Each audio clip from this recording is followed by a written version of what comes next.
also history of delayed development noticed since the age of 5 months. There is swelling of both the lower limbs, initially noticed in both the feet, gradually progressive to involve till thigh, and there is positional variation with decrease in swelling when limbs were elevated. And there is no redness or pain in the swelling, no history of swelling of face or distension of abdomen. There is history of fever, which is high grade, intermittent since last 3 days, documented with maximum temperature of 39 degrees Celsius and 2 to 3 spikes per day. No chills or rigors, relieved on medication.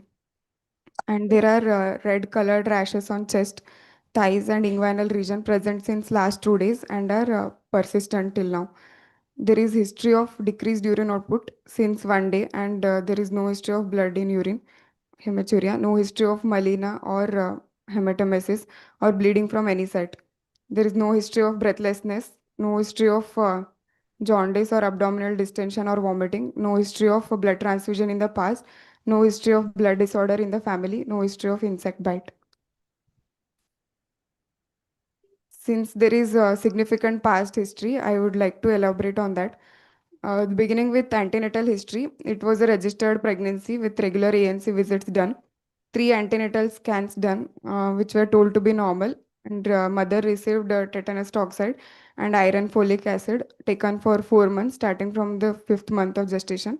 No history of any pregnancy-induced hypertension, no history of diabetes, no history of fever with rash in mother, and no history of blood transfusion in mother. Birth history, it was a full term vaginal delivery, home delivered, assisted by dye. Child did not cry immediately but cried after stimulation. But the time after birth when the child cried is not known to mother. Cord was cut with new blade and received birth immunization at around day of life 3. Child was on direct breastfeeding and breastfeeding started after 3 hours of life. Later,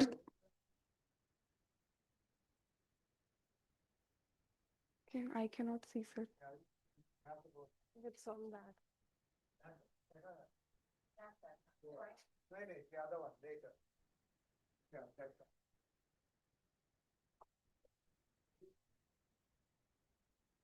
but इसका video of किया है हमने.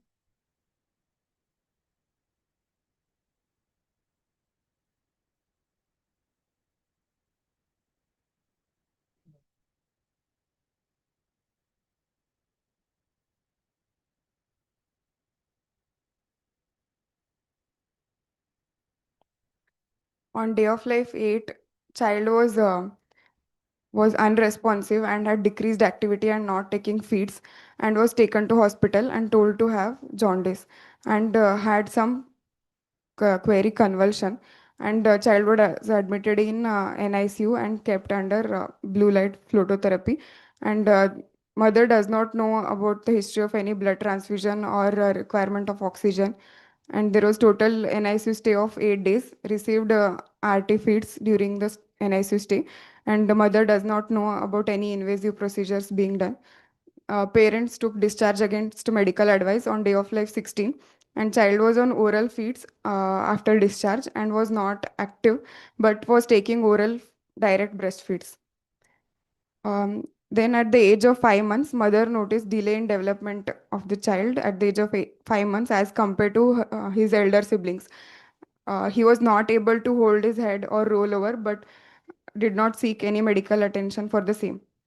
And the child had paroxysmal event at the age of 1 year in the form of tightening and jerky movements of all four limbs and deviation of angle of mouth to the left side and staring look which lasted for 10 to 15 seconds, not associated with any post-ictal drowsiness, with no bowel or bladder incontinence. Sought medical attention for the same and started on some medication which she is giving once daily, and some exercises were taught, and however they did not follow up regularly, and there are 2 to 3 such episodes daily which occur more frequently in response to any loud noise, and these events also occur during sleep.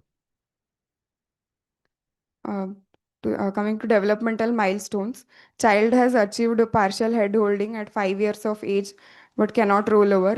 Developmental quotient is 5%. Fine motor, child opens and closes fist at 5 years and does not hold objects. Language wise, he has cooing at 5 years of age, no vocalization, no social smile achieved. Vision wise, perceives light but no fixation and following. Hearing wise, there is startle response to loud noise. Development milestone impression being global developmental delay with hearing and vision impairment with average developmental quotient of 5% and developmental age being 3 months. Um, Child had history of fracture of right upper limb 2 months back due to trauma to arm, and some limb immobilization was done for 2 months and received some oral medications for 2 weeks. There is a history of COX in elder sibling diagnosed 3 months back and is on treatment. Suspected lymph node tuberculosis. There is history of drooling and excessive salivation present. Child takes 10 to 15 minutes for completing each feed, and there is history of difficulty keeping a child in sitting position and dressing and undressing. A mother feels the child is loose and looseness of body present. No history of difficulty in changing diaper. No history of any nasal regurgitation of feed. No history suggestive of any other cranial nerve involvement. No history of constipation. No history of dibbling of urine. No history of bed sores. No history of any recurrent infection or past admissions. Diet wise, child takes 4 out of 10 food groups, cereals, pulses, and non veg diet, and uh, vegetarian curry. Takes non vegetarian food weekly once, total intake being 1,300 calories and 12 grams of protein. Expected 1,700 kilocalories and 32 grams protein. Deficit being 400 kilocalories and 20 grams of deficit. Child is immunized till 5 years of age. Family history, lymph node TB in elder sibling, and child has two elder sibling, out of which one has extra pulmonary TB and one is healthy. No similar complaints in family.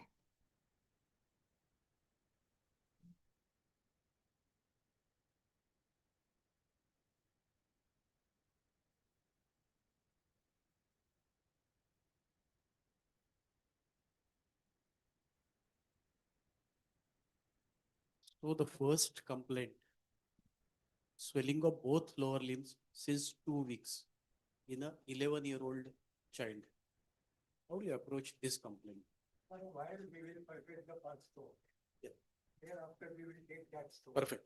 We'll start with the present complaint. We'll try to come to some conclusion, and then we'll see how the background history helps in making it sort of shortlisting the differential diagnosis. First complaint, 11-year-old child, bilateral lower limb edema, and they are given some in the subsequent thing she said some changes with position.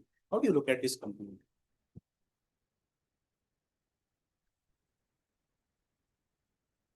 Not difficult. Start talking. So swelling of bilateral lower limb. So we have to rule out cardiac causes or nutritional or hepatic causes. So now that the child has presented with swelling of bilateral lower limbs, which is a dependent part edema, the cardiac etiology should come. I'll ask you a different way. Is it a local problem or a generalized problem? Now that there is swelling of bilateral lower limbs, it is more in favor of a generalized problem. It can be a vascular problem, it can be a systemic problem. So can there be a lower localized problem coming with a bilateral lower limb edema? Which one? Yeah. Yeah. Please. Any cellulitis of the limb or Bilateral. Local means something which is affecting one particular part, which will giving bilateral lower limb edema. Possible? Can an IVC obstruction behave like this? any abdominal tumor obstructing. Possible, right? So it's not a general. Yeah. Now coming the different way. Can somebody tell me what are various pathogenesis of edema? Various reasons. Fine, we'll take this as very likely a generalized edema. The generalized edema, what is the pathogenesis of generalized edema? From that we can get some inputs. What kind of patient this patient is, and what is the patient? It can be a pathology that is causing increased hydrostatic pressure. Very good. Or it can be a pathology that is causing reduced oncotic pressure, leading to reduced oncotic pressure can be secondary to either excessive protein loss or inadequate protein synthesis or inadequate protein intake. Perfect. One example. So excessive protein loss will be nephrotic. The pathologies like nephrotic syndrome. Perfect. Reduced protein intake will be related to nutrition, or there can be gut abnormalities causing malabsorption. Perfect.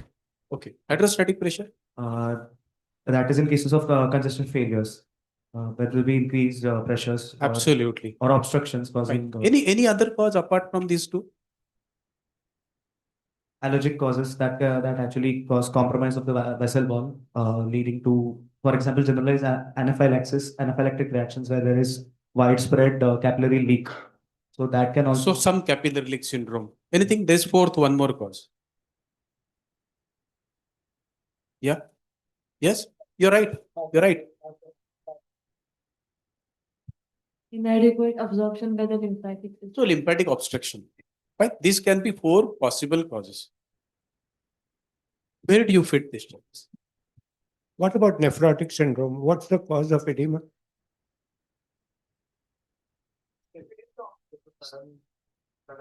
All of a sudden, one fine morning, a finish of fish, by evening, the whole generalized anasarca, all proteins lost in just 12 hours.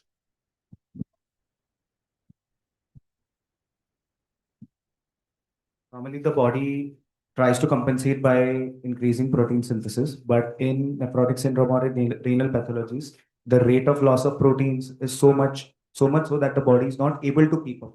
So that, so the No edema to generalized anasarca. Acute onset. so Can you get a nephrotic without edema? Is it known? So what is the new concept in nephrotic it is the syndrome overfill edema? theory Yeah, in what the is that? nephrotic syndrome. So what is the cause of So there is nephrotic excessive syndrome sodium edema? and water retention because of excessive activation of ENaC channels. It's no more considered as hypoproteinemia or decreased osmotic pressure. It's sodium which is taking over it, right? So overfill underfill theory. So nephrotic agreed. Conventionally, we are thinking it's a hypoproteinemia, but now new concept is sodium. Okay, fine.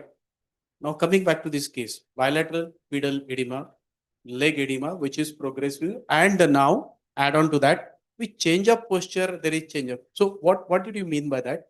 What used to, how that used to change? Limb elevation, the edema is going to the dependent part.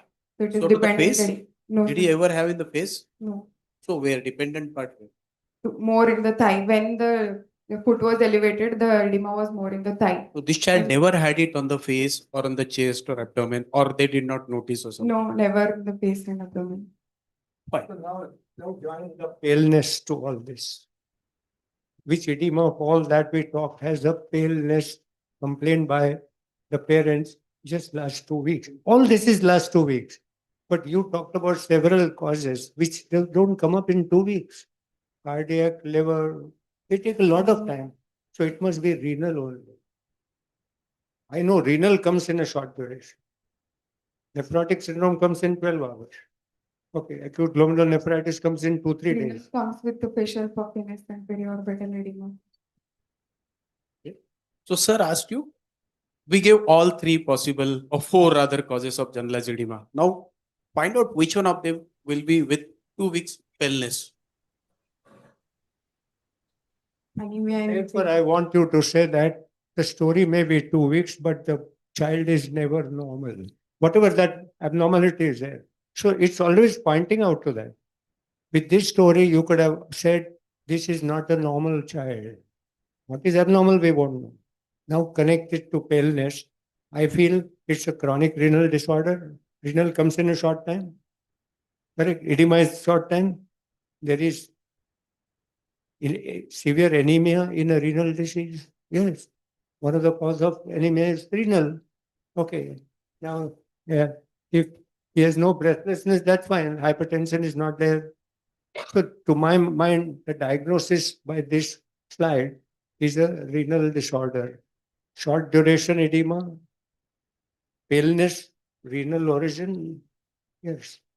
there should be facial puffiness or periorbital edema to call it renal origin.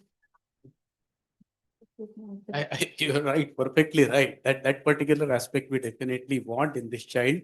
But is it possible that they have not noticed it, or this is a bedridden child all along?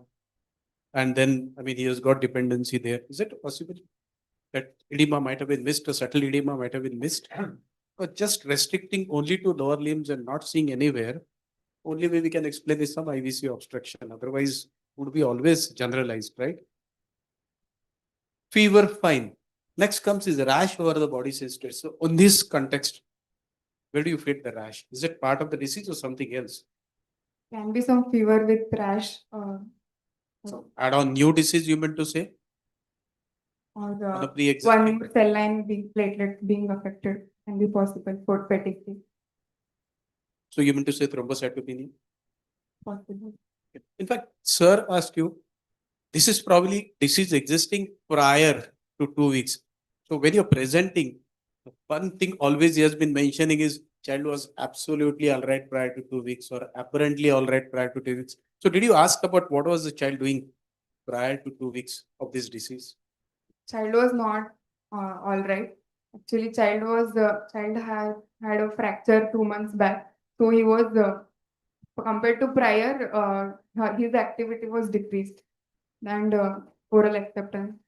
One question I wanted to ask you related to presentation. You gave us milestone up to 5 years and said 5%, where the child is 11 years. So I wanted to know why you cut it at 5 years and why didn't you tell us what is he doing today? It is the same, sir. He has not developed next milestone. Fine. Could it be vasculitis, renal, skin rash, fever, IgA? Okay, earlier we call it henoxalin, etc. There is some skin rash, there is some kidney disease, there is some fever.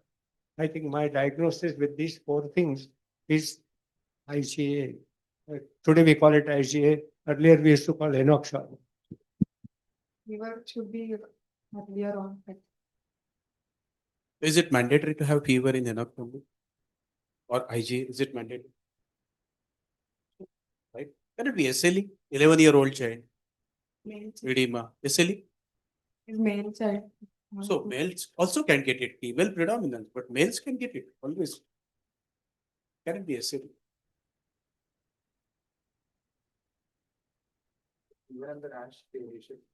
It's quite acute for it to be SLE, although HS. So how much duration you want for SLE?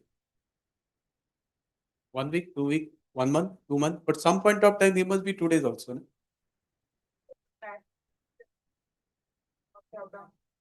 Yes. The distribution of rash is in the inguinal region and abdomen and thigh. Usually SLE has malar rash and You can have a generalized vasculitis rash. photosensitive rash. Usually it is photosensitization. What she's trying to say is photodermatitis in SLE. Yeah, but any vasculitis can give rise to a rash in any place. And I think, vasculitis, the sequence of events may not run the same. For example, the IgA vasculitis may come with abdominal pain, may come with arthritis, may will come with renal problem, or just a purpura to begin with, palpable purpura, and then the whole story may come up. Though classically we know that this is the way they present together in a short period, but all these diseases don't follow the sequence that books have. So we just, but what is unusual in this situation is a bilateral localized edema. That's not just an IgA vasculitis. Okay, renal, yes, but not just bilateral. Or I'm just trying to see how much more we could develop out of just story. But so far we have developed that this is not a normal host. That much well. And therefore, every time there is a problem, you should start saying, how well was he prior to illness? Now you're talking about delayed development, yes, but I'm also talking about the health. Has he been growing well in weight and height? Now the mother would have said, no, he's not doing well. Since when? Then you go back, right? So the first story to start with is he was not well even before the onset of this illness, and then try to see why he was not well, right? Just before getting on to the next point, so what can be a cause of bilateral peridial edema? We said there is no facial puffiness, no generalized. So if I believe that it's localized, then can you shortlist to 1 or 2 differential diagnosis so that we can move forward? Is dependent edema, so cardiac cause, and also there is anemia. So pediatric patient coming with edema due to cardiac cause, without any cardiac symptoms otherwise? I mean, how often you have seen? So generally, edema is a manifestation of which ventricle? Right. Right ventricle. Right ventricle. Right ventricle. Pediatric, usually we don't have univentricular, it's biventricular failure. Commonest presentation is breathlessness to start with. Edema comes very late and that too very subtle. You won't see, except which condition you will see edema in a cardiac condition. Presentation as edema. Upfront presentation. Maybe constriction. That's Okay. one thing which will come with generalized. Otherwise, no, by and large. You agree with this, okay? So generally, cardiac won't come as a presentation. But it's So now on this slide, tell me what must be the cause of this bilateral edema in this child? Nutrition. Why? Since the child was Why never not chronic liver disease? Why not chronic cardiac disease? And the right-sided failure, so breathlessness is not an issue. Okay, it's a right-sided failure. So how are you sure it's nutritional? Since the child was not all right before the illness also, and there is associated paleness. So nutrition So is you could be possible. chronic liver disease also, no? Is not doing well. It could be chronic cardiac. There is no abdominal distension. Right. And therefore, There is no the history of jaundice and abdominal distension. It can be a sepsis secondary to and therefore in the Chronic next slide, condition. you have probably put up all that. Okay, no abdominal distension, so probably not a liver disease. But jaundice is not necessary for a chronic liver disease with edema. So no jaundice is not against, but abdominal distension, yes, liver has to be enlarged. Okay, so that must be cardiac. There has to be not necessarily breathlessness, but certainly exertional dyspnea. So history of that is important.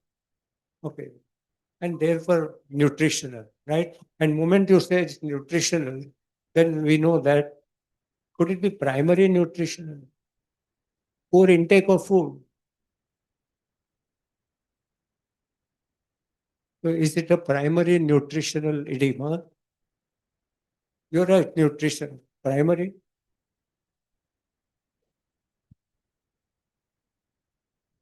Decreased intake can be because of he's not able to take or not able to swallow or not able to absorb malabsorption also. If there is no provision or availability of food, then lack of availability of food. And what is secondary? due to host factors like malabsorption, not able to swallow. So what is the difference between the two? So what all causes can cause hypoproteinemia? Put it this way. One is non-availability, second non-absorption, third it is absorbed but not converted into albumin and the factors and protein. So how do you clinically differentiate between these three? One is diet history. Right. And, That we already have. Mm. But if I am given a child, this is hypoproteinemic child, there are three children of this. Can you make out this is kwashiorkor, this is malabsorption, and this is albumin not produced, and fourth is albumin lost. Fourth is albumin lost. Four possibilities, right? By which you can become hypoproteinemic. So can you make out? Very simple, very easy. So exaggeration lost is nephrotic. What is peculiar of nephrotic? Playful, Playful, happy comfortable, child. edematous child. Only albumin is lost. Everything is there. Right? If it is not being converted into albumin, so it's a liver problem. You got all manifestations of liver. He's losing albumin. So no one loses in GI alone albumin, loses everything. He's a malnourished child, chronically malnourished child. We'll have other vitamin deficiencies, other nutritional deficiencies. And fourth, he's not getting anything. So he's not getting any protein. So all proteins are deficient. You'll have all features of kwashiorkor, skin, hair, psychological things, irritability. Just by seeing poor children, you can easily make out. Am I right? And also ask about appetite. Which children will have good appetite and still with edema, what we discussed? Which condition would do that? Nephrotic and malabsorption. Malabsorption. So malabsorption generally, yes, have a good appetite, but they are losing many other things like the carbohydrates, fats, etc. And to that extent, that is right. So the question is, These are the important things that you ask for a negative history. How is the appetite? Okay, how is the growth? That is important. And then that will almost give you a diagnosis straight on. Only on this slide you have said, this is nutritional. The question is, could it be secondary to some chronic disorder, chronic organ dysfunction, chronic infection? There could be an additional factor. After all, when you see a severe malnutrition, it's multifactorial.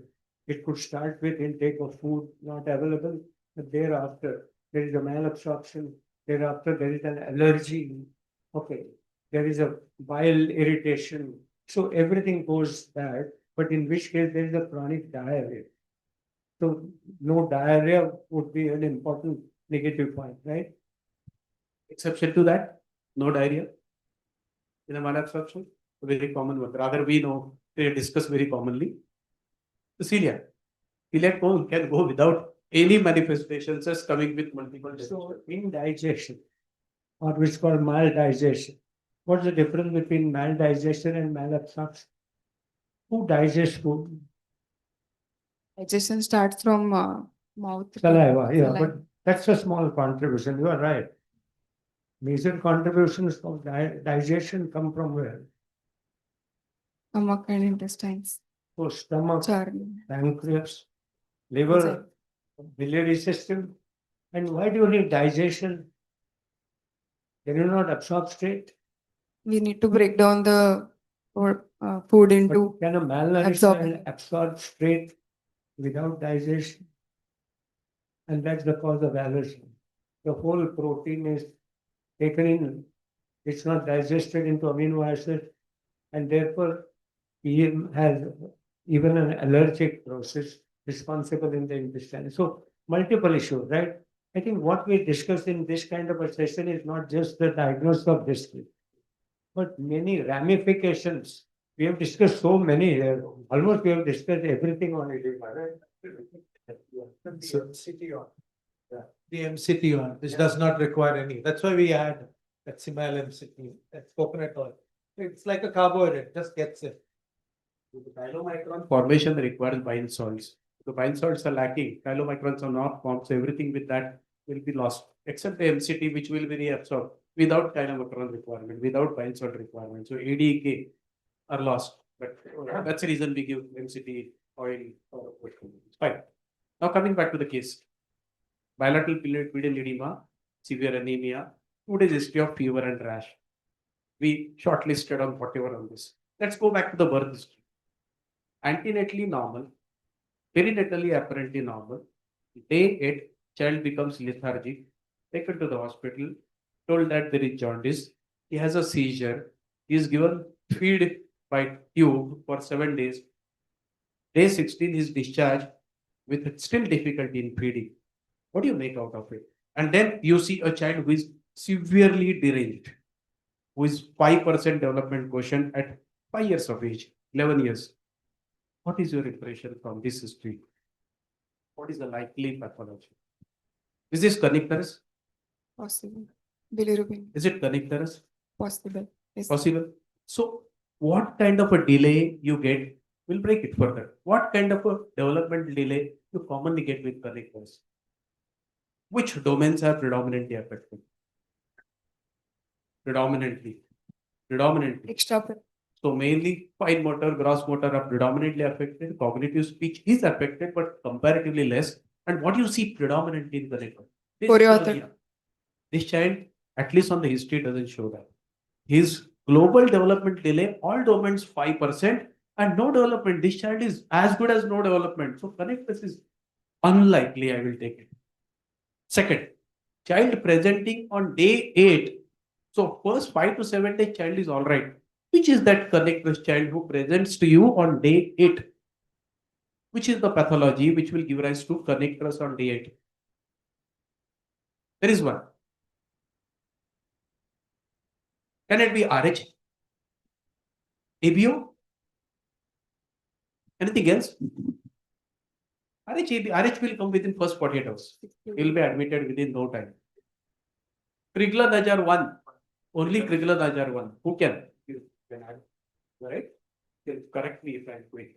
Yeah. So Krigla-Najjar 1 is the one which is Any acquired severe hemolysis due to some reason. Sometimes we get Neonatal very sepsis. hemolyzing very badly, or some spirocyte hemolyzing very badly, maybe in the second week also, and then there is a risk.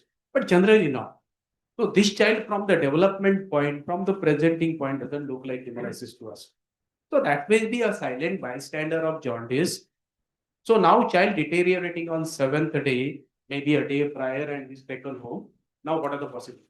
Even Piglan I thought day 8 is a little too late. Because Piglan goes very fast. And more important is, at that earlier stage of few days after birth, the blood-brain barrier is not mature. So the bilirubin enters everywhere in the cell. So most of them would start even by day 3, day 4, because the jaundice is 30-40 milligrams already. So that way, the day 8 also looks a little late, but after all, there is the spectrum, so you can't just throw it out. But I thought that would have come much further. Some severe breakdown. How was the child for first 7 days at home? Yeah, that's right. How was the child for those first 7 days at home? You get practical. Child did not cry immediately after birth, cried after stimulation, but the timing mother doesn't know. But at 3 hours of life, child was able to feed. And till day 7 of life, as per mother, there were no complaints. Child was Asphyxia, right? Mm. This is HIE, right? Asphyxia. Everybody agrees or has some different view? Does it fit into it? 5% DQ. What kind of asphyxia you expect at birth? Right on day 1, this child is on ventilator, is limp, he doesn't recover, and still 5% is out of question. Asphyxia, for all practical purposes, is a CPE, which is predominantly again motor more than cognitive speech. This is all domain gone. To that extent, loss can be asphyxia on some pre-existing brain malformation. This child, if he was reasonably okay, did not cry for some time and recovered, I'm very skeptical about those 4 or 5 days initial, when so-called okay, which I have serious doubts, might have been hypoglycemic, might have been having some other insult. Can this be asphyxia giving us to seizure on day 7, day 8? HIE baby did not cry. He seizured on day 8. He became lethargic on day 7. Can it be asphyxia? So what is the lifestyle, I will say, of a HIE baby? How does it behave on day 1, day 2, day 3, day 5, day 7?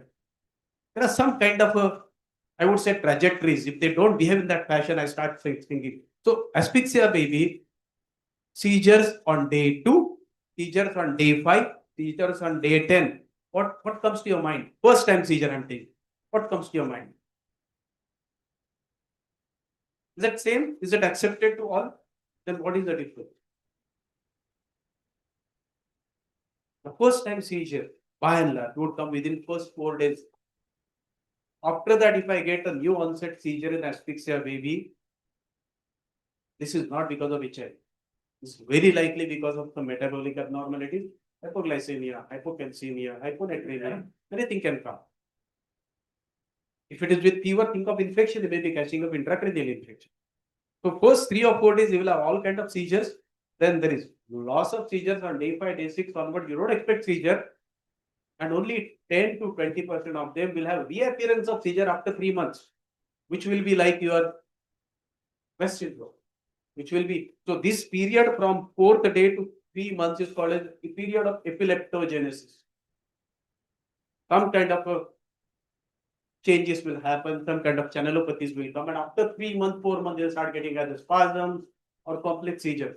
So if one baby with asphyxia, so-called seizures first time on day 7, day 8, I'm seriously thinking this is something else, this is not because of asphyxia. This child presented on day 7, day 8, first time this seizure is not because of asphyxia. Clear. Then what is it? Then what? this hypoglycemia. Could be. Might not have fed properly. Day 6 became lethargic. Day 7 become hypoglycemic. Possible. Infection possible. Yes, since home delivery. Possible. Day 7. So 7 days he was tube fed. So obviously he was serious enough not to take a feed. Day 14, 15, they took a DAMA. So we don't know whether he was still feeding well or not. then they fade, and then on day 5 months, he started noticing there is development delay. Now, is the present presentation 5% DQ? Is it because of that 7 days insult? The next question. Is it exclusively because of those 7 days insult or something else? Very good. Probably yes. Very likely, yes. Yes. So please. So the question that he wants you to address is it static or progressive disorder? So, moment you say static, we are talking about cerebral palsy. Okay. One-time damage. So is it progressive or is it static? Today we know 5%, whatever it is. But with the whole story, where do you put your probability? Static. Static? Why do you say that? Since um, the weakness and the weakness is the same, sir, and developmentally also child is at the not at All the trajectories of achievement of milestones, you have got at least at 2, 3 lines. It's very difficult for the mother to recall what happened 11 years ago, 5 years ago in detail.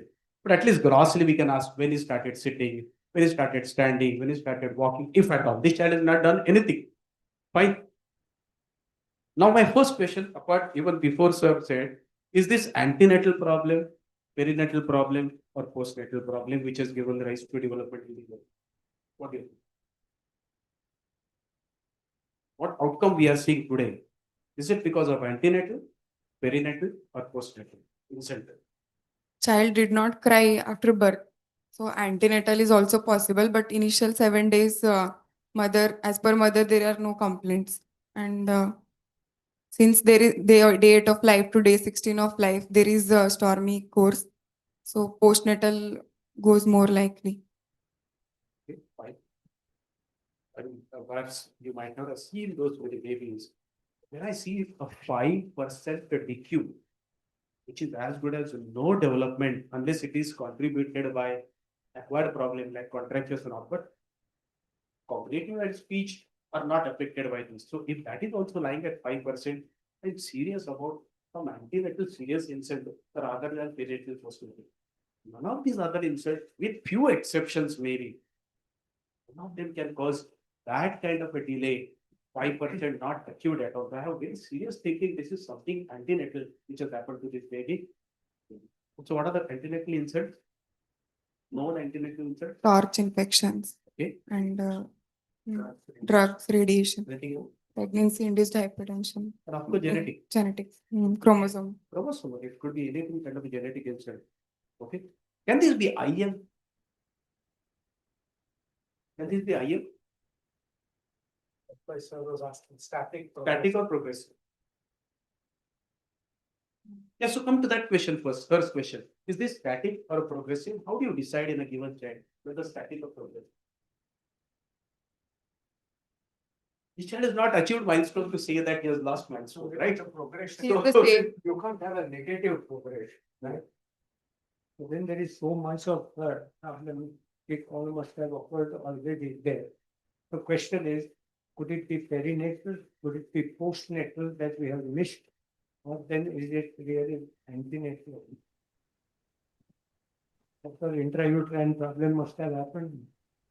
Postnatally did not cry, you said already we thought this is what I think. So the point is that if there was any such intranatal or immediate postnatal, this was not the sequence of events that we are looking at. And therefore there could be multiple factors, but the major factor must be antenatal. And could it be infection in the mother? Congenital infection. And you don't have to have a history of maternal illness. So what's your guesswork of what antenatal congenital infection? Sir, mother was regularly following up during antenatal visits, but did not find any comorbidities or any complaints in mother. But and also Happened to the fetus if the infection is transmitted in the first trimester, second trimester, or the last trimester. if first trimester infection is there, then organogenesis will be affected, and there is microcephaly in first trimester. And if there is in the third trimester, then asymmetrical IUGR is possible, and brain sparing will be there. Good. Third trimester transmission is more common, but it's milder, or you might miss problem. First trimester is not common, but if it occurs, then it has a very serious malformation. So that must be lost. Now, with coming to this possibility of antenatal insult, you gave one very interesting history or important history in your presentation, which may be giving some more clue. What is that? You talked about consanguinity, right? Degree So confirmed. will it help you in coming to some? Chromosomal anomalies are possible. Could be, right? So it could be. So whether it is progressive, less likely. Whole thing, once it is stuck to that 5%, it's very difficult to comment. Suppose I get a child who was, say, sitting at 1 year, standing at 3 years, and then let lock. Will you call this as progressive or non-progressive? He made the math. He was sitting at say 9 months instead of 7 months. Started sitting at 10 month, 11 month. Then instead of standing at 1 year, he started standing at 2 years. And then later on, he was like, you saw the child at 3 years, he's still standing, he's not doing anything further. Will you call this as progressive, non-progressive? Yeah, slightly trajecting, but I think that concept is very important. For example, if I failed for the first time with very poor marks, next time I failed with only few marks, I have progressed, no? Of course, you can tell me you have failed again. No, but very soon my third or fourth attempt I might get. So how do you decide all that? If there is developmental arrest or there is developmental regression, then we'll think of a progressive disorder or an acquired disorder. But if there is a developmental delay and for example, the milestones are achieved but at a slower pace, then we'll think of a static What we issue. use is velocity of milestone. So he was sitting at 1 year, his velocity was somewhere, DQ was somewhere around 60%. He was standing at 2 years, which he should have done at 1 year. His DQ has come down to 50, actually is losing. Right? So sometimes good idea if you get a child at 3 or 4 years to plot that trajectory, the velocity, and you may fine tune perhaps. You can get into more details whether he's really progressing or static. So sometimes it's easier. So coming back to this case now, your second degree consanguinity, DQ 5% with whatever insult he had, that 7-day insult, I believe, is just contributing. It's not the primary cause for his present debacle. Must have born with some problem, very likely some chromosomal on the background that you are giving me. That particular insult. Now, how do you fit that into the present problem? Is this part and parcel of the same problem, or you are having something else? The next question. You don't go there on this question. Seems like they have taken Dharma at day of life 16. Yeah. And for those complaints, they have not followed up. Now they've followed up for fever. So there was an insult that has been there. It is difficult to differentiate whether it was progressive or static. But now they have come with the complaints of fever, rash, and so the problem has been there, still the same. They have not seeked healthcare for it. So the present complaint of edema, anemia. So there is feeding difficulty because of this insult. There is a history of feeding difficulty. So all that might have caused a severe nutritional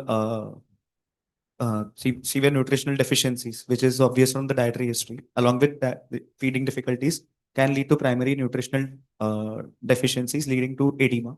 And now they have been complicated with fever and rash. So this edema, you feel like generalized edema, then why is it not showing up on the face and upper part of the body? So this is a nutritional type of edema. Maybe they have missed this subtle enough. Very likely they might have missed. The rash which has come up in last 2 days with fever. How do you explain that? So it can be a viral exanthem. It can be a thrombocytopenia causing purpura. So this seems like an acute. Rash. We want to know whether erythematous rash or merely a pinpoint like particular. So just make a clear thing. Would this child is likely to have a purpuric skin rash, Yes. Yes, sir. It's possible to have. considering malnutrition, serious antenatal problem? Why should he get purpure? Even malnutrition is the cause of purpura.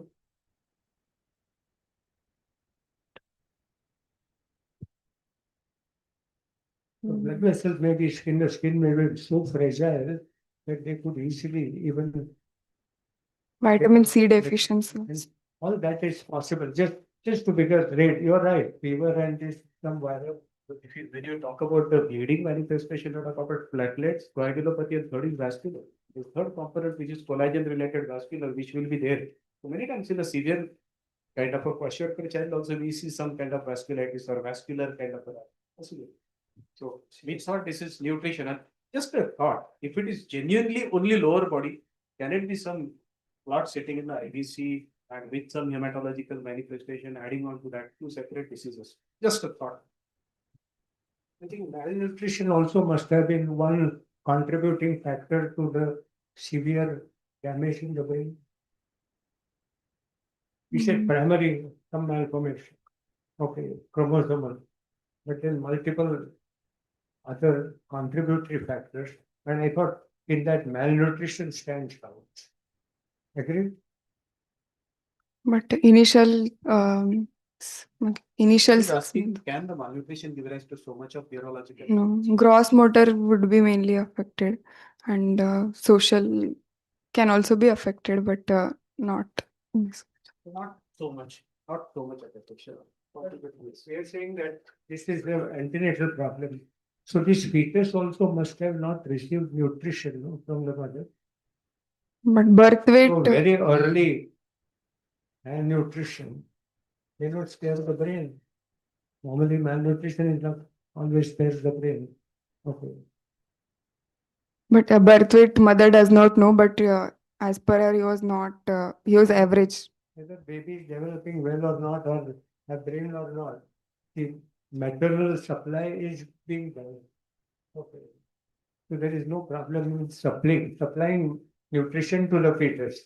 You might expect a normal birth weight also in this child, because nutrition will not suffer, and therefore that's never a contribution effect. We're talking about vitamin C. Uh, Sir, red rashes and What sort of a rash do you get with vitamin C?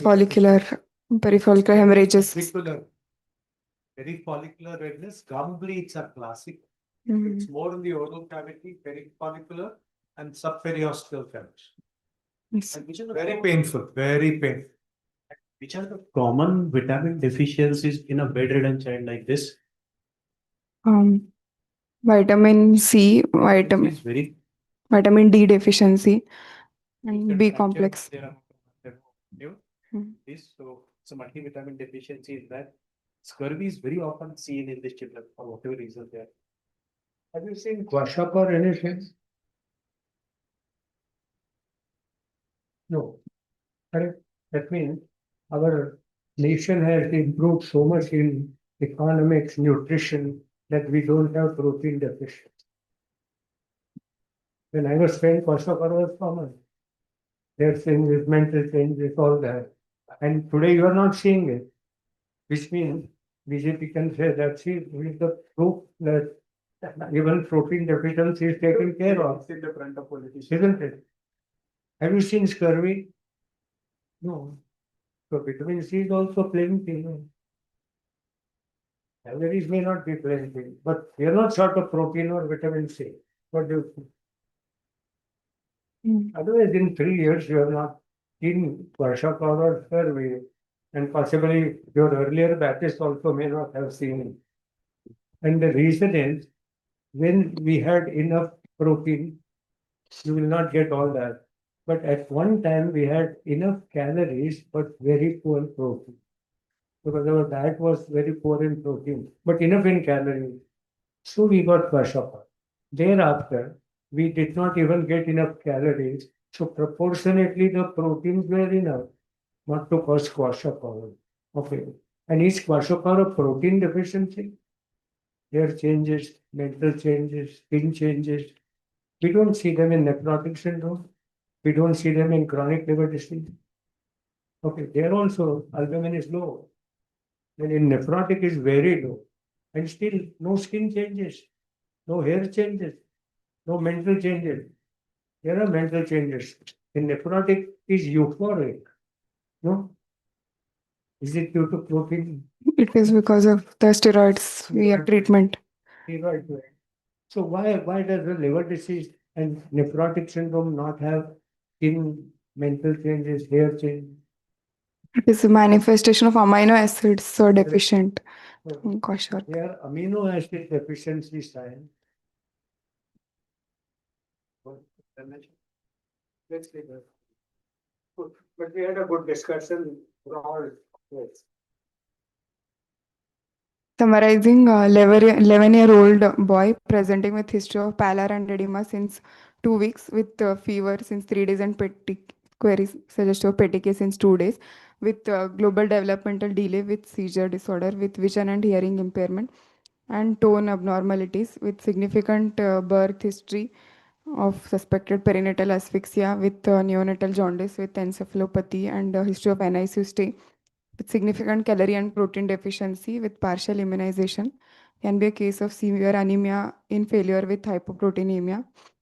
To rule out sepsis in a case of quadriplegic static encephalopathy with seizure disorder. The development delay at 5 months. Specify exactly what. Uh, Was she she t- being able to recognize the baby?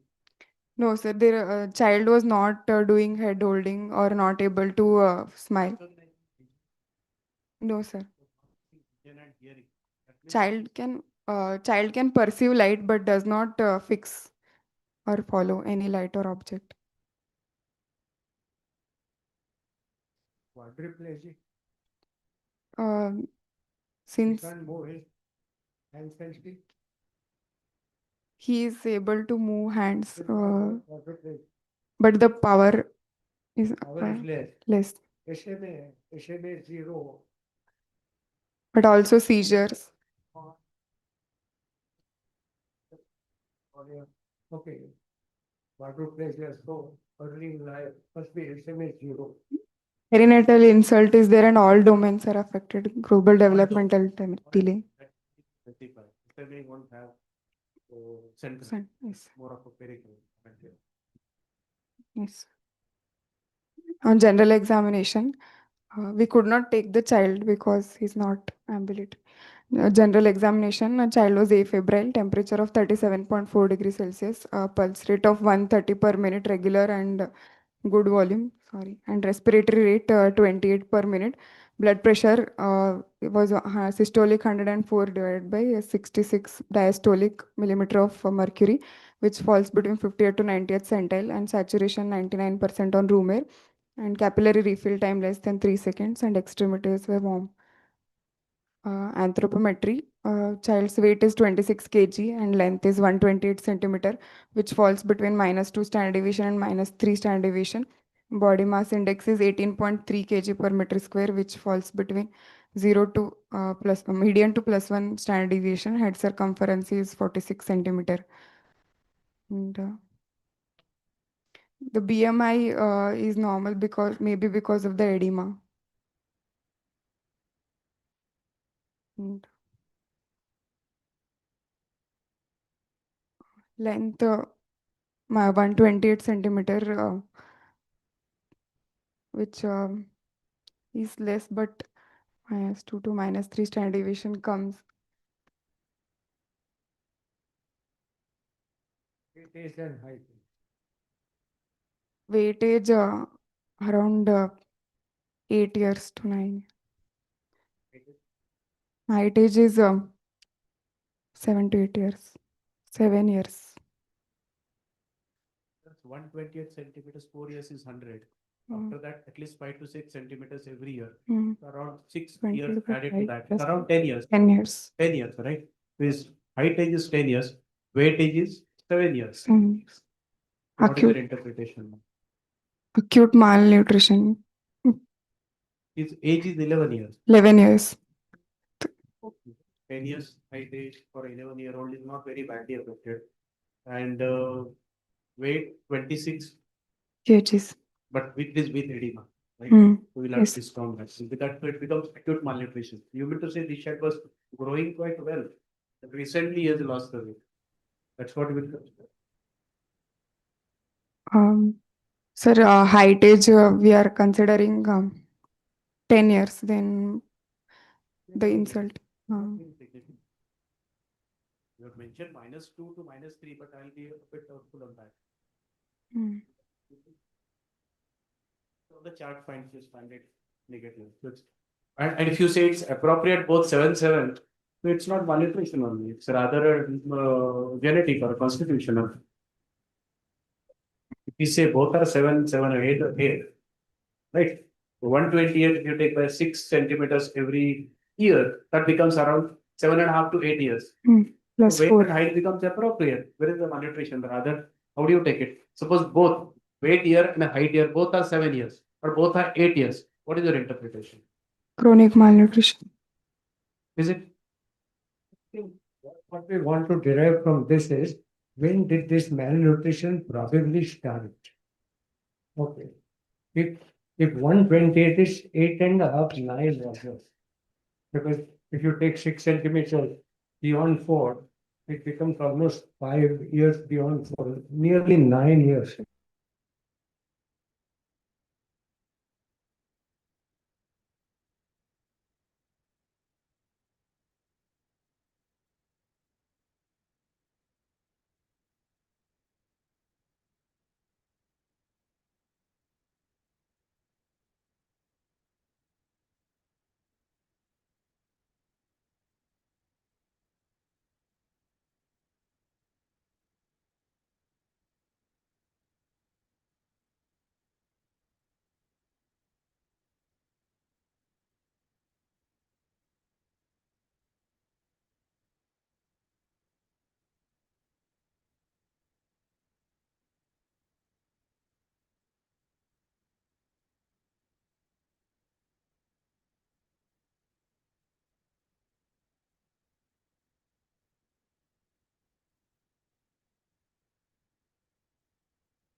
Important होगा किस तरह से आगे अपने फार्मूलों को use करते हैं देखिए और इस मैदान में जब आमना सामना हुआ था तो ये लोग भी था पंजाब के स्ट्रॉन्ग बैटिंग लाइनअप को आरसीबी ने 107 की कम के स्कोर पर ड्रीम 11 प्लेइंग 11 पंजाब टीम्स की तरह जब आप करते हैं तो फिर आपको अनके आंकड़े दिखेंगे जिन्होंने परचम लहरा है अपना टीम का आज तक आपको कैसे हैंडल करते हैं लेकिन बदलाव बात को ज्ञान से नहीं दिखते उनकी जगह अजमत शोबरजाई टीम में वापस पहले जीत से जीत की अब भी बनी हुई है युजवेंद्र चहल का नाम substitute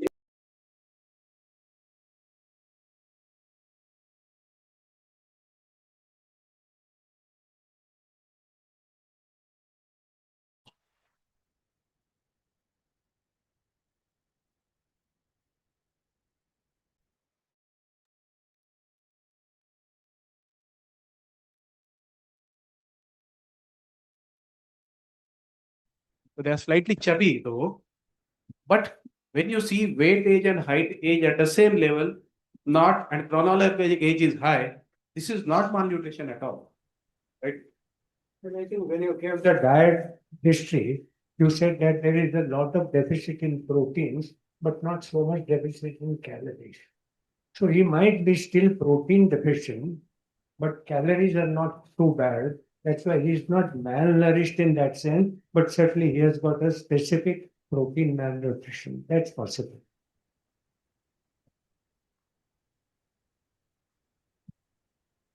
On physical examination, child had a severe pallor. 46. So when was the brain affected? Sir, at birth 35, then there is 11 centimeter increase. Initial first 3 months there is 2 centimeter every month, and that means third month will be 41, and then every 46 is normally at what age? wait, what, 46 is normally at what age? That is at 7 to 8 months. 1 year. 1 year. 47 is 1 year that we consider, right? 50 is at 2 years. So you feel this is started affect it is affected at 1 year? No, it should be prior to that. So it won't stop suddenly. Hmm. Maybe the slow speed. So it might have been antenatal, quite likely. And then it's carrying on. So might have been born with maybe 32 or 33 and all along because that will grow further for 2 years. A normal See, your and my brain, hopefully 95% growth is over by 2 years, another 5% in the remaining rest of your life. You grow maximum up to 54, 55. By 2 years, you are 50. After 3 years, it doesn't grow for anybody, right? Generally. So here it's 46, might have started probably 1980 and has gained whatever another 10, 12 in those last few years. That's what. Yes. Child has severe pallor in the conjunctiva and in the lips and tongue, and palm or creases are also pale.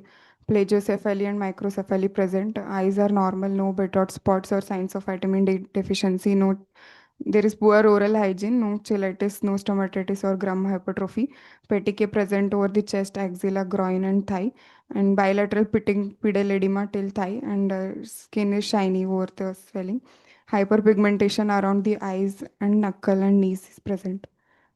These are the rashes he had, sir, in the axilla and over the dorsum of the hand, and there is knuckle hyperpigmentation.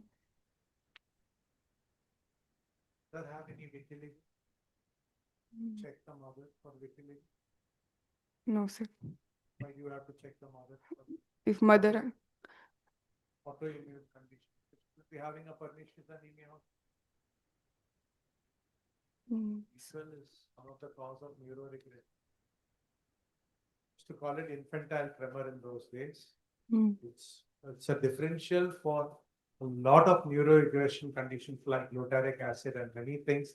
And the classical sign is pigmentation, which can come very early in infancy. We don't supplement. And that Yagnik study from Pune, which showed that most of the pregnant ladies were grossly deficient in B12 and not folic acid. It's being a vegetarian mother, purely Mhm. vegetarian mother. yes. The infant being present at 3 or 4 months with varied manifestation. We have seen baby right at 3 months, only persistent vomiting in the manifestation. And suddenly you see the CBC and all as a screen. You say megaloblastic picture and knuckles are pigmented. Give 1 or 2 doses of vitamin B12, everything stops. All problems. It's quite simple. Systemic examination, respiratory system, trachea, central chest is symmetrical, air entry is bilateral equal, bilateral conducted breath sounds are present, no intercostal, subcostal or suprasternal retractions. Cardiovascular system, apex beat is in fifth intercostal space, medial to mid clavicular line. First and second heart sounds are present, there is no murmur. Per abdomen, soft. Abdomen is not distended and it is non-tender. Liver 1 centimeter palpable below the right costal margin, and abdomen and it is soft. Liver span is 9 centimeter and umbilicus is central, not stretched. And central nervous system examination, child is awake and alert. Posture being child in supine position with upper limbs beside the body with adduction at shoulder and extension at elbow with fists open, and wrist in supine position. Lower limbs with hip in semi flexion and abducted and externally rotated.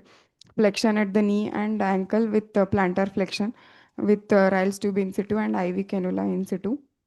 And on cranial nerve examination, first cranial nerve could not be tested. Second one, there is light perception present, no fixing and following. Corneal and conjunctival reflex is present. Third, fourth, and sixth cranial nerve, there is no squint or a deviation of eyes. Fifth cranial nerve, child is able to achieve semi-solid food. And seventh cranial nerve, nasolabial folds are present bilaterally. There is facial symmetry and no deviation of angle of mouth. And eighth nerve, child does not turn towards the sound, but there is startle response to loud sound. Ninth and tenth nerve, uvula is central, gag reflex is present. 11th and 11th nerve could not be tested. 12th, there is no deviation of tongue. Motor system, bulk of the muscle, there is a generalized wasting of the muscles present, and there is edema noted over bilateral lower limbs. Tone is decreased in all four limbs with increasing tone at the end of the range of movement in lower limb on extension of knees. Can might be a contracture, which I guessed. And power in upper limbs is more than 3 by 5, but paucity of movements around the right shoulder due to previous fracture. And lower limbs, the child is currently not moving limbs, but as per mother, the child was able to move limbs along the gravity. So might be related to edema currently. Involuntary movements are present around of the oral cavity in the form of lip smacking, and movement of trunk and fingers are present intermittently, query dyskinesia. And reflexes, deep tendon reflexes, knee, ankle uh, are 1 plus, and biceps and triceps are 2 plus. Knee and ankle, there were no response elicitable, might be because of the edema now. And there is no clonus. Plantar reflex, there is no response. Sensory system, there is response to pain, crying and withdrawal to pain present. And cerebellar, there is no nystagmus. Coordination cannot be tested. No signs of meningitis. This video actually is not playing. That oromotor dyskinesia he had, that video is not playing in this.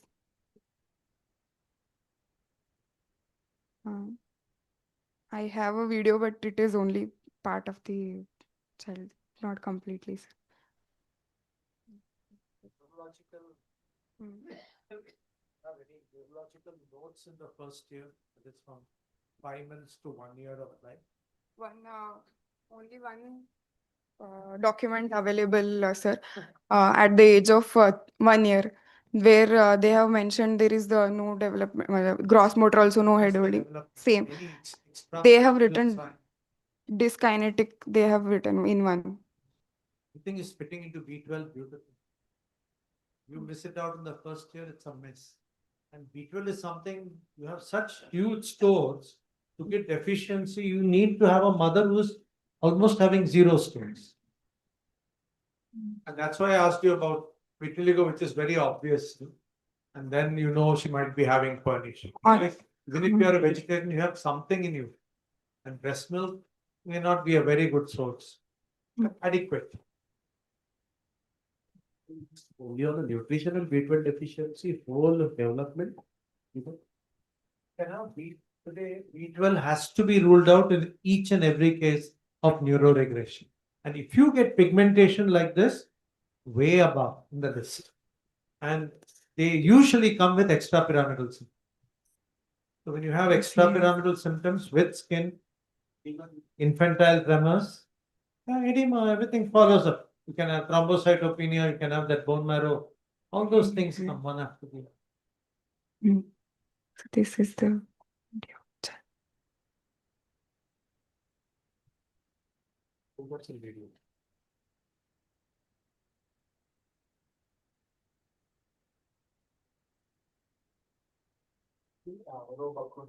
It's so overall health and growth looks good.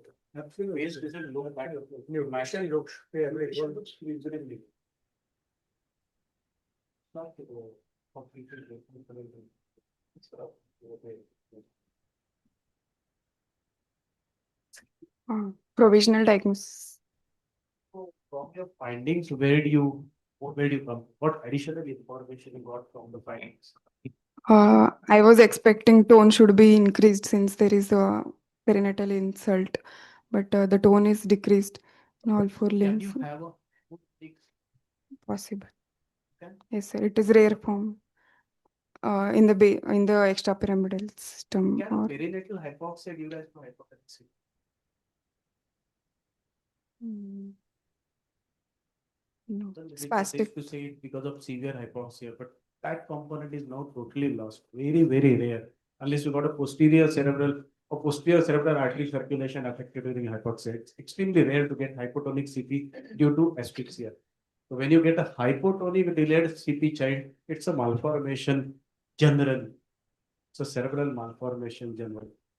That's how. So again, we are going to that consanguinity, we are going to that antenatal possibility of delayed, and then we are coming to that 5% DQ. So that kind of things can be explained on a malformation. I thought that term hypotonic CP is almost given up now. There is no hypotonic CP. It means a severe malformation or a severe damage brain. Okay. So obviously this looks like that. There will be multiple contributory factors, yes, of which the major factor is like antenatal. So, but anemia is something related to probably nutrition. Yes. So your My provisional diagnosis: 11-year-old boy with severe anemia and failure with thrombocytopenia with hypoproteinemia. In a probable case of dyskinetic quadriplegic cerebral palsy with global developmental delay with developmental quotient of 5%, with seizure disorder, with hearing and vision impairment, with bulbar palsy, with functional classification class 5, probable etiology being perinatal insult or antenatal insult and some structural anomaly with the nutritional anemia, very megaloblastic anemia with hypoproteinemia to rule out sepsis. And so we have done some investigations.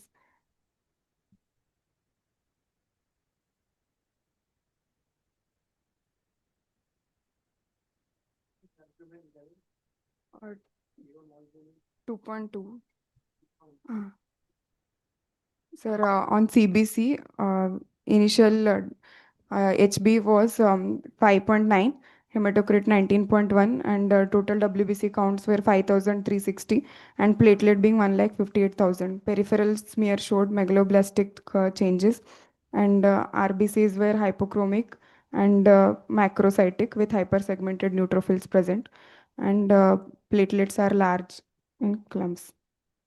Count was Platelet 1,58,000. But we repeated on 25th after giving a transfusion. Then HB is 8.4, hematocrit 22.8, and WBC is 2,900. Platelet 1,11,000.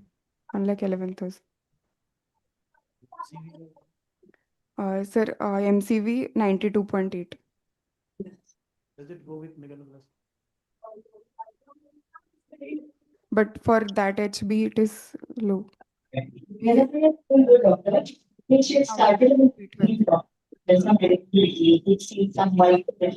Sir, I did. We have done B12 levels, but it came 320. I'm coming to that. How much was the RDW? Yes, sir. RDW is 28. 28. You have got a MCV which is not very high. Dimorphic. Yeah, it's a mixed probably iron deficiency with B12. Yes, And sir. that can explain that B12 is not normal actually, it's low normal, right? Yes, sir. 180 to 1200 or something. What is the range now? 180 to most.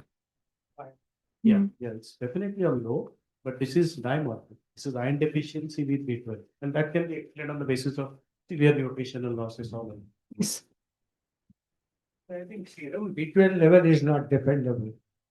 You may have to do methyl methylamic acid, which is the better thing. Then in doubt, I will do bone marrow and check the megaloblastic picture other than the B12 folic acid level. So total protein is 4.8, which is less. Initially it was 3.9, and later it is 4.8 on treatment, and albumin was 2.1, and then 2.7, and blood urea nitrogen is 6, and creatinine is 0.4. So serum electrolyte sodium was quite low, 126, calcium 7.6, and magnesium 1.5. And urine RM we have done. Protein is trace and pus cells occasional. Blood culture there is no growth. Mantle and gastric lavage gene expert is negative. This is a chest X-ray of the child. Fracture also noted in the right humerus, and there is signs. There is bilateral perihilar infiltrates more in the right side. Bronchopneumonia. Any chance you check these vitamin D levels? No. Sir. Is there scurvy also in this child? See the humerus. You can see literally penciling of the cortex. There is probably, and that can explain your petechial rash. Yes, sir. Scurvy related. Flats are not that hard. 1 lakh plus. That will give rise to rash. Probably there is additional component of scurvy, which is very well commonly known with this petechial children with nutrition and problem. Yes, sir. Vitamin. Scurvy, I was asking you earlier, we don't see it because you need 6 to 8 months of zero vitamin C intake to manifest clinical scurvy. So many of them have a subclinical scurvy, but of course, this child possibly has even a manifest scurvy. We gave blood transfusion, and then we also gave protein rich diet, and we have started on micronutrient supplements also, and the vitamin B12 IV for 5 days followed by oral. What kind of recovery you are seeing after? So, How many days is it? since last 7 days. So what kind of recovery you will see with your supplementation? So generalized well-being we can see, and pallor has decreased, but edema still persistent. And we also want to rule out any venous, any obstructive. We are doing Doppler planned for tomorrow. It's a bit unusual that mostly lower limbs affected without this. So at 2.2 gram albumin low definitely, but I won't take it as really very serious. So you'll have to rule out whether there is any kind of obstruction. Yes, sir. and you know that. Thank you, sir. Prognosis, uh, Prognosis in terms of nutrition, we can rehabilitate the child, and occupational therapy and physiotherapy we are advising. Since there are no contractures are still less, but the child developmental quotient is 5%, and we are advising the mother how to cope up with routine activities. Sir is asking you neurological prognosis. Poor prognosis. This stand, No, will you walk? no, sir. Thank you, sir.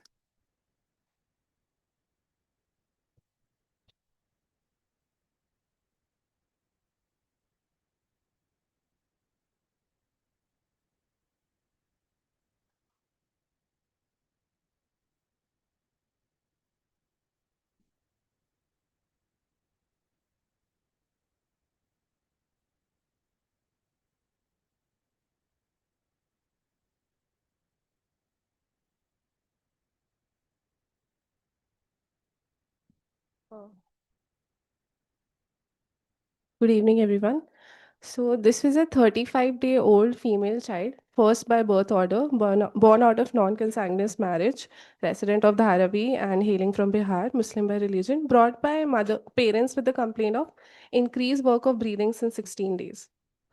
As per mother, child was apparently all right till day of life 20 when she developed cough and cold. Cough was wet sounding, non-spasmodic, no association with post-acid vomiting, non-productive, and cold was in form of blocked nose. This was associated with increased work of breathing in the form of increased rate of respiration and increased depth of respiration. For this, she took the child, and the child received OPD basis treatment for 2 days. On day of life 23, child was admitted for the above complaints. So at that time, there was no history of fever, there was no history of any ear discharge, there was no history of decreased oral intake or decreased urinary output, there was no history of suck rest suck cycle, there was no history of any noisy breathing, and child had no difficulty in accepting feeds. During that course of admission, the treating physician noted that there was looseness of the limbs and mentioned that there was paucity of movements. Child was planned for some investigations, but the parents took Dharma. At that point, there was no history of lethargy. There was no history of seizures. There is no history of any visual or hearing affection as per the mother. So the mother says that the child used to move head to sound, and the child was interactive with the mother. There's no history of any bowel bladder infection, and there's no history of any pooling of secretion as per the mother. But the treating physicians at that point noticed that there was pooling of secretion, and there was no history of difficulty in sucking or swallowing. Antenatally, the mother was registered. She took all supplements. All the scans were told to be normal. The mother felt quickening at 5 months, and there was no history of any comorbidity in the mother. The child was a term child delivered vaginally with vertex presentation, cried immediately after birth. There was no NICU stay, and the child was discharged on day of life 3. Breastfeeding was started on the day of life 1 itself. Child received birth vaccines. Developmentally, there's complete head lag, there's fixing but no following. Dietary, child was exclusively breastfed till the day of admission. But during that course, once they noted that there was pooling of secretion, they started on RT feeds, and child took Dama on RT feeds. There's no history of regurgitation, and child used to pass stools normally. Family wise, there's a history of stillbirth at 9 months, 1.5 year back, otherwise hailing from a low socioeconomic status. So,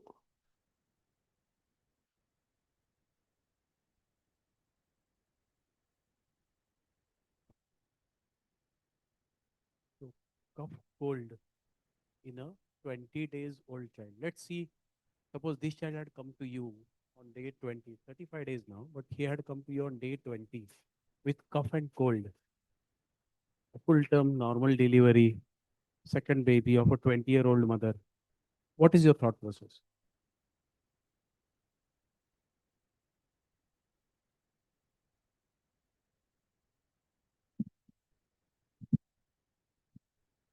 As per the mother, her main complaint was that the child was having difficulty in respiration. She kept saying कि बच्चा It Tej started up to 5 days of cold cough, am I right? Or started with the same? The main complaint was that as per the mother, वो जोर से सांस ले रहा था, is what she said. But she also then said कि हाँ, maybe he has some blocked nose, that's why he's so she reasoned it that way. So there is no cough. It's only feeding breathlessness. Yes. She mentioned cough after probing, but initially her complaint was that there was increased work of breathing, that the So child was having. Right? Yes. So basically, breathlessness. Breathlessness or rapid breathing. So she said that on examination, like when we saw that there was just tachypnea, but as per mother that he was having difficulties, he used to take उनका कहना था like लंबे सांस ले So रहे what थे, are the she would surrogates of breathlessness for this infant? If I have to know, I have not seen the baby and I have to ask the history. So how do you decide it's only Would the be- increased work of breathing or it's only number or it's the distress as well? so like if there was distress, he'd have difficulty in feeding. Absolutely. This, But you said he was feeding quite well. So There's no difficulty, right? Yeah. And then there was, you said, breathlessness. So how do you take this? So in her words, like she felt that, but the child was like even further when he saw that there is weight gain and everything. So the child was accepting fees. So there was no breathlessness. That's why she felt that there was difficulty in breathing. Quite There's- often they come with that khurkhur sound and they interpret it as cough Cough. and so many things. So you have to really dissect this pretty well. Is he coughing? You can show. Cough. No. Cough है उसको cough है मतलब only khurkhur sound. So that we have to dissect. So this child didn't have cough as such. He probably might have had some sounds. He was feeding well. He was gaining weight well. Whatever development was so far so okay. Then he came to you, right? So suppose this is breathlessness coming at 15 or 20 days of age, and now last 15 days is with breathlessness. What comes to breathlessness without cough? This is breathlessness without cough. What is your thought process?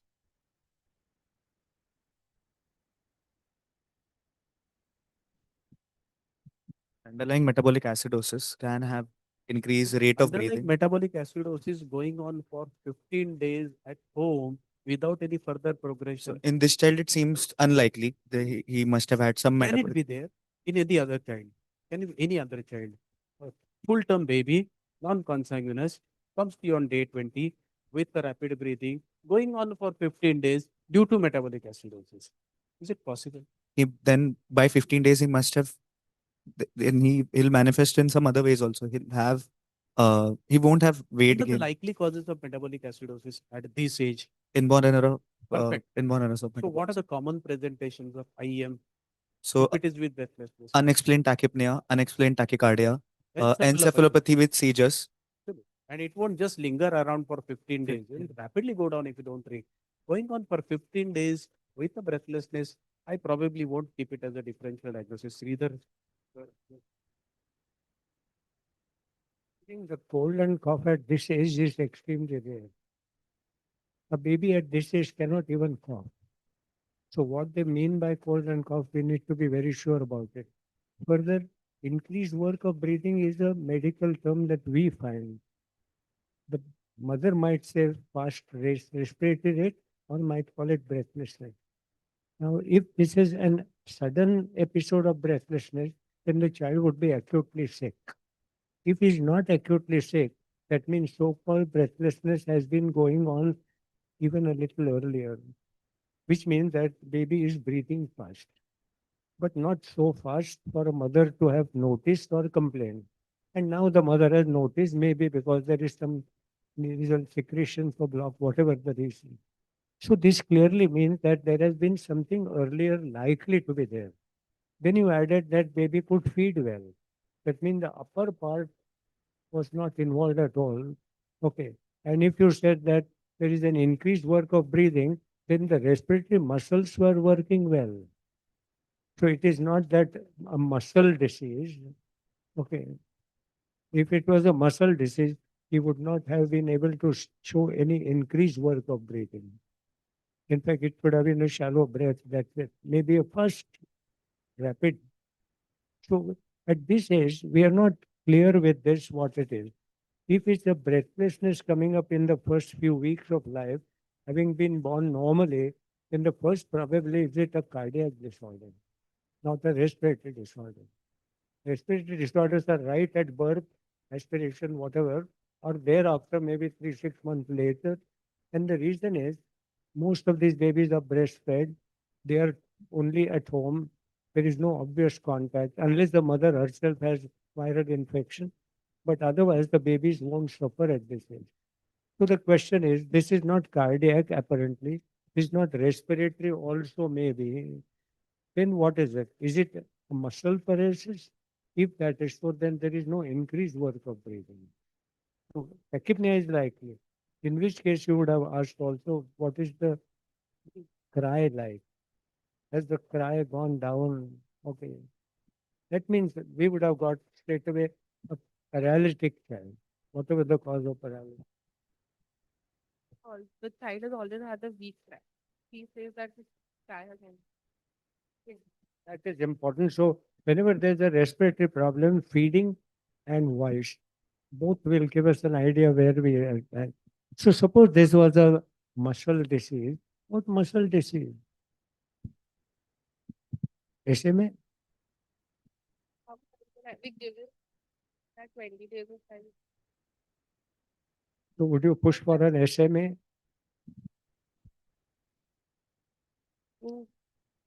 This is like she has not noticed any. She's saying that the child was active and was having movements and everything till the date of admission.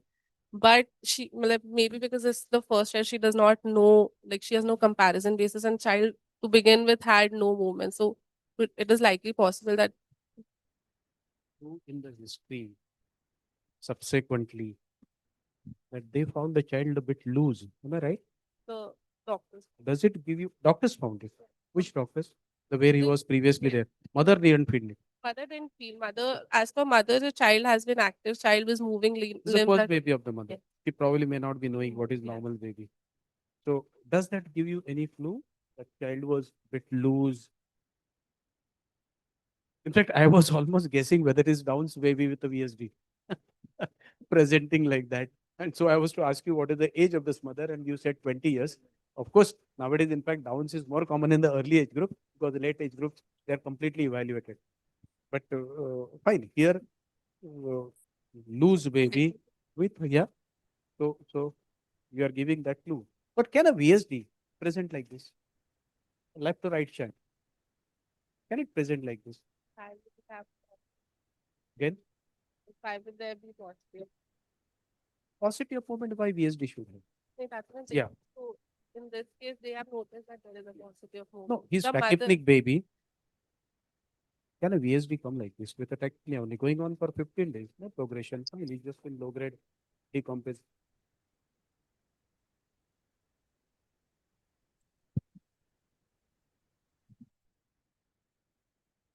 So what is a classical presentation of VSD? Large size VSD. Small size may not come. Large size VSD, when do they start presenting? Commonly, Usually start presenting after the 6 months of age, three too to late. 6 months of 6 months age. is too late. I would Three- say about 10 weeks, 8 to 10 weeks, right? And if there is, suppose it presents at 8 weeks or say 2 weeks with left to right chant. So what do I think? Which lesions I think? 2 weeks with a cardiac failure, non-cyanotic. Large PDS, Large drug test possible. Anything else? Truncus, PAPVCs, AP multiple windows. left to right hand, ASD, VSD ductus together. AP window, truncus, or it could be a mixing disease without restriction to PA. So many things, so many differentials, and they are typically not looking blue straight away. The mixing ones, they can be still pink. We have seen pink fellows coming with a cardiac failure initially. So fine, coming back to this case. Tachypnea, feeding well, limp baby, or kind of what you say, loose baby. Now what's the differential? Sir has already given a clue. Can it be SMA? Think about the heart problem when you are seeing a 2, 3 month old child. consider also myocardial disease. And one of the myocardial disease you should not miss because it's curable. What is that? We call it myocarditis. So myocarditis is a term that we don't know what the problem is. And typically 2-3 month old infant comes with an acute onset. We call it myocarditis. It could be one hypocalcemic, Yes. cardiac problem, muscle, but another is alkapa. And alkapa is curable surgically. Okay, so keep that in. So how do you go ahead for that? On infection. The mother has a leaking PV, the child had conjunctivitis, and from the second or third week, he starts having breathlessness and a staccato cough. You think in terms of chlamydia. Okay. If you think in terms of chlamydia, you have this sort of a history. Cough is very, if you don't find a neonate cough, Occasional bronchiolitis may come very early, and they can be just happy wheezers and happy tachypnic children without cough. Occasional bronchiolitis can come very early, but as sir said, the children are not exposed to community, and unless they are exposed, they won't be getting it. But I'll just keep these 2, 3 possibly differential diagnosis. Now, what to go on exam? Yeah, let's go ahead.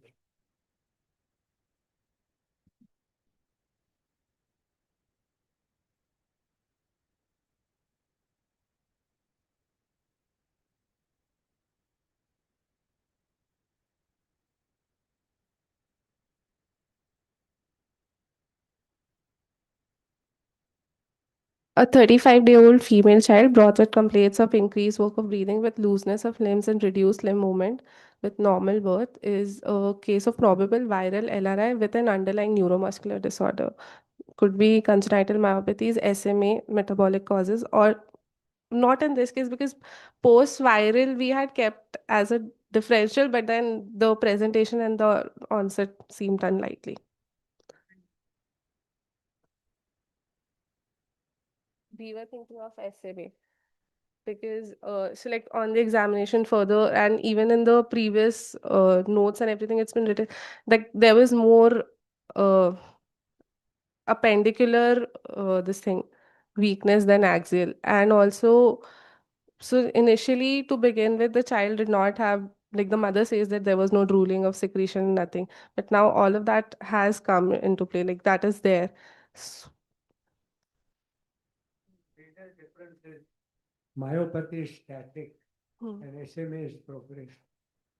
So we have a very short period to assess that. But the typical SMA would have started, so my legs were not moving, then now I'm not. Ascending. So something progression, Hmm. myopathy is static. So this was the child.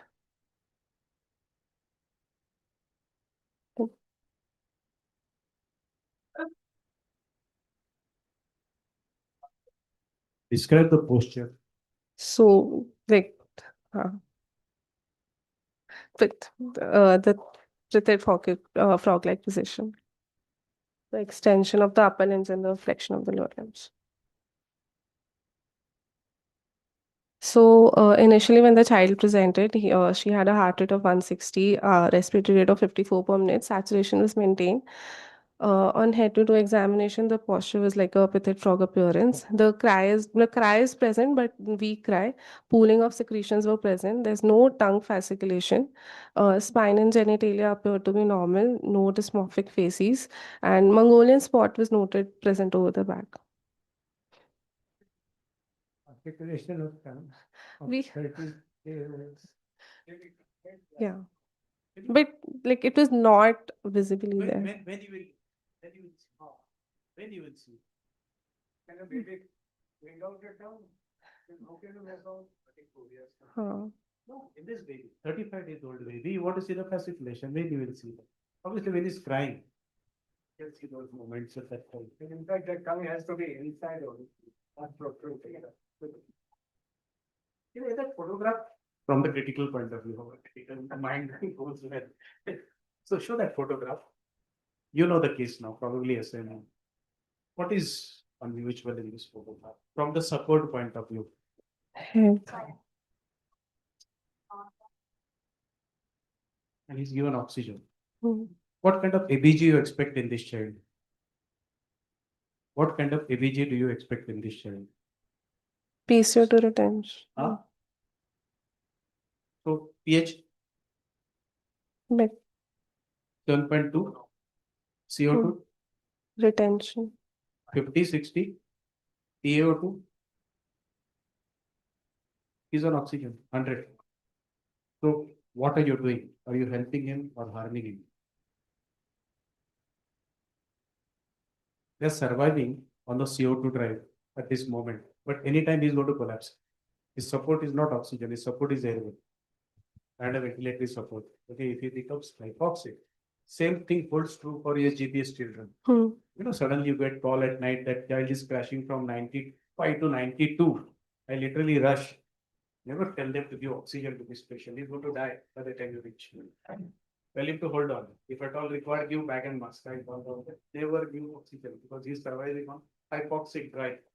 That you take with giving oxygen, you'll be causing much more. So this child should be on a Yes.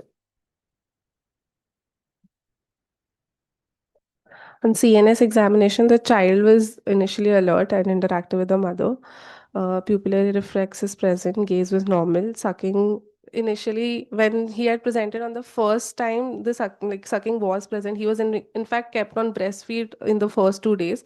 Then thereon, it was like there was pooling of secretion. Rooting is present, and the child turns head towards sounds. On motor system examination, tone was decreased in all four limbs. Power was 1/5 in all four limbs. Reflexes, so there was no palmar grasp. No, on pulticid, there was head lag was present. On ventral suspension, ragged doll appearance, like there was complete dropping of the head with extended upper and lower limbs. So we kept these as our differentials: congenital myopathy, SMA, and metabolic disorders. Uh, so initially in the previous admission, they had sent a sepsis screen, which was negative. X-ray showed bilateral haziness. Metabolic workup was sent, but ammonia was 101, lactate 1.4. Thyroid function test was within normal limit, and CPK was 115, slightly raised. When the child was brought here, initial on the basic baseline investigation, CBC was within normal limit. There was a HB of 12 with a hematocrit of 37. Counts were 8,000 and platelet of 4 lakh. The LFTs and RFTs were also within the normal limit. The first gas that was done showed a pH of 7.4 with 45 PCO2, and PO2 was 195. So initially, and like after this, they had like we had planned for a NCV, and then NCV was done yesterday, but it is still awaited. Child in the previous admission, so they had actually thought of GBS, so they gave IVIG to that kid, and like there was no improvement, nothing has happened, and right now the child is not on any ventilatory support because like PCO2 is still on like the borderline range, so we are awaiting on the NCV studies. Calcium is also calcium is 9.5. Both ionic and serum calcium are normal. Just trying to say, you look out for things that can be treated. Yes. Okay, so suppose you have a hypocalcemic cardiomyopathy or myocarditis, and you have an X-ray chest which is not showing the thymus on the bone, Yeah. or you have a midline defect like a cleft palate. Think of the jaws. Right? You could just have a bicuspid aortic valve, and you may not pick up on anything on auscultation. That at that point of time.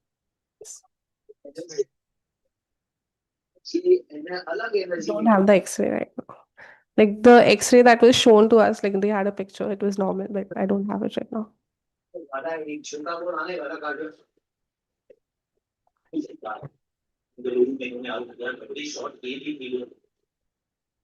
Yeah. So, Dr. Anjali, all viewers on online, you have any comments, any suggestions? Want to ask something?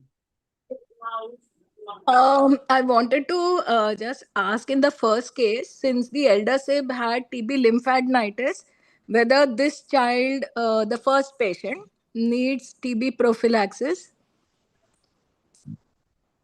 The elder child had TB lymphadenitis. That was, I mean, at that time, how old was his child?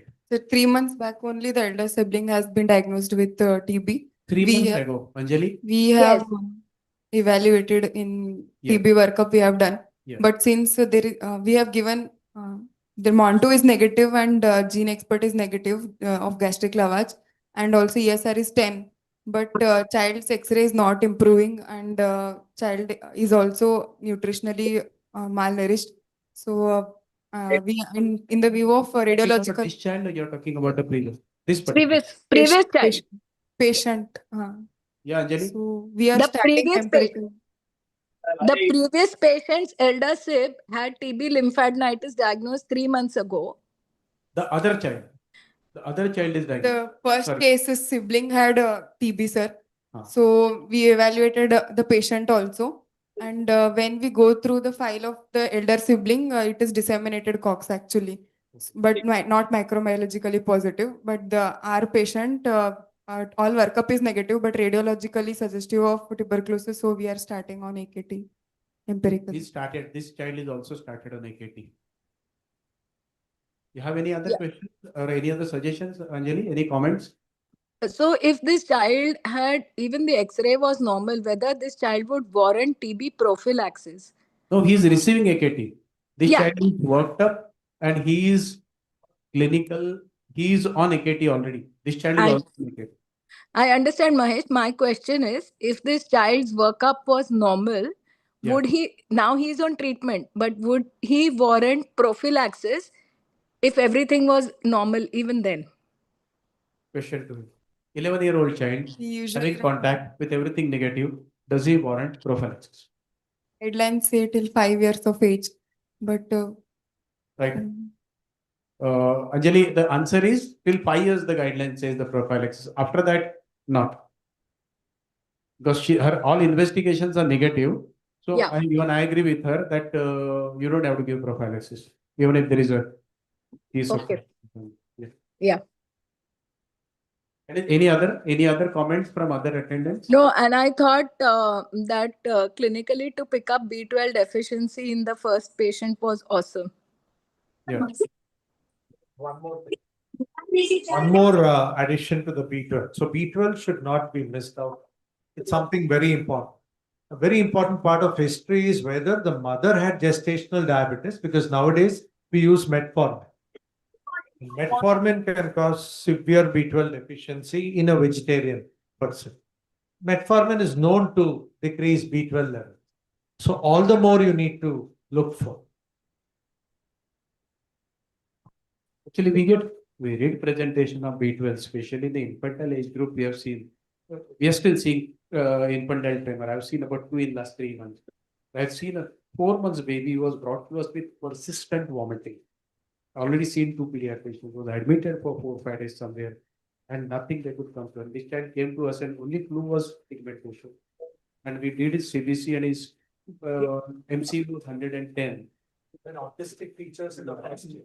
Absolutely. Yeah. I mean, this is like 4 months. So, I mean, that was the only clue. We just gave one shot of But you B12. need to investigate the mother. Definitely. That mother was purely vegetarian, especially during pregnancy, and she had stopped all non-vegetarian. The scores are so much. Yes, but all throughout 9 months, she was immediately the vomiting after first and second dose vomiting stopped immediately. Still on follow-up after almost 6 years. Absolute now. Because of the deficiency. B12 is most common, but other vitamins are also important, like biotin, for example. Many neurological disorders could be even treatable if you pick them up early. Biotinidase, for example, multiple carboxylase, all these are treatable conditions. So we should not forget that. Then a neonate, you get a seizure, but the seizures are not controlled. लगा ना Use some vitamin. नाम लिखा बस हो गया काम Okay. So I think many vitamins play a role in का clinical patient है treatment. Biotin can तो be उसका ही picked up नाम लिखा very दो easily. So you have an erythematous or वो जी erythematous child with alopecia, and you think पहला of patient को ले days बाद of में multiple co-carboxylase deficiency, dramatic response to biotin, pyridoxine dependent seizures. Again, it's worthwhile trying. Always remember B12 and folic acid are married to each other. Always you need to give it together. And K, vitamin K, late hemorrhagic and insult upstairs. Thank you very much. I think it was a good discussion overall. We here coming after a very long time. Sorry, I sometimes join here about 2-3 years ago prior to COVID, we used to be very regular. But here, idea is not to come to a diagnosis straight away. Idea is to discuss so many points while going towards the diagnosis. So I'm sure here we covered so many in first case, second case, wonderful interaction. Thanks to sir and thanks to everyone. Thank you. We see you again. Mahesh come from all the way from Panvel. So it was nice of him to come today. Sridhar, of course, comes as and when possible. And we all know how both Joshi couple come from Virar each Thursday, meticulously, conscientiously, okay, committed. Okay. So each one of us is offering something for you to take home. Okay, and none of us are all perfect. That's why we have a team and we put together, you might learn reasonably right? Thank you very much. Thank you, Amdekar sir, and thank you all faculty. Thank you, students, for the Thank you very awesome presentation. Anjali, thank you for joining and sponsoring this program. Thank you. And all, everybody, please keep your phones always mics closed. Mute. A lot. For all those who did it. Thank you, Hemant. नहीं पल्लवी असो देख मुझे. I want to tell you two stories. There is one Indian doctor in America. He is attached to Manipal Hospital. And they suddenly had a lot of cancer cases from one district. This he told in the paper. And then they found out that companies were putting endosulfan through aeroplanes on all vegetations. Then it was banned and stopped. And they reported this is happening. So they stopped that. Now we are seeing B12 deficiency for 50 years. We are all nanopediatricians, thinking of the nano stuff. Whereas 70,000 babies born daily are born to, we know mothers are deficient, babies are deficient, and we discuss it. So you all, when you grow, you ensure that every baby born in India is born without any problem like vitamin D, B12 or whatever. So long as you are in therapeutics, you will not make it. You will have to go into public education. I wish you good. Thank you very much. Thank you very much. Yeah, Pallavi, thank you. Bande karu shakti.